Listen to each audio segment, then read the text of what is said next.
Сәлем баршаңызға, сіздермен бірге Дәметкен.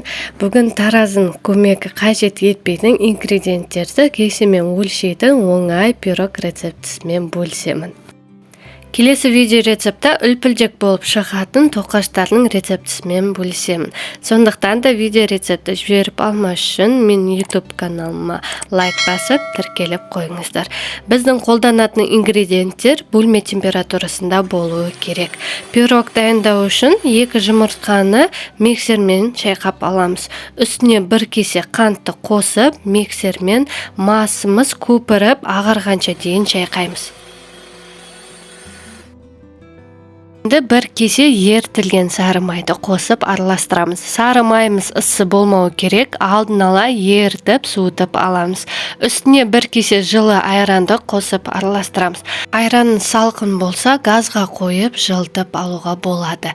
Енді 2 кесе ұнды өлшеп алып, кеседегі ұнды 2-3 бөліп електен өткіземіз.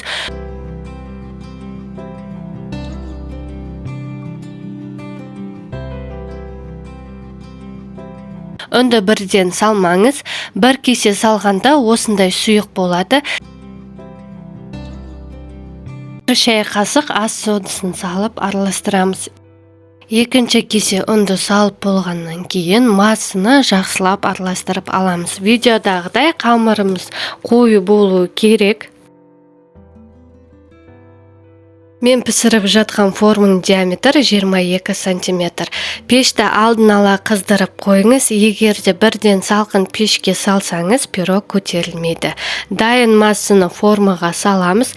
Алдын ала 160-170 градуста қызып тұрған пешке 35-40 минутқа пісіруге қоямыз. Менде пирог 40 минуттай пісті. Піскен пирогты решеткаға суытуға қоямыз.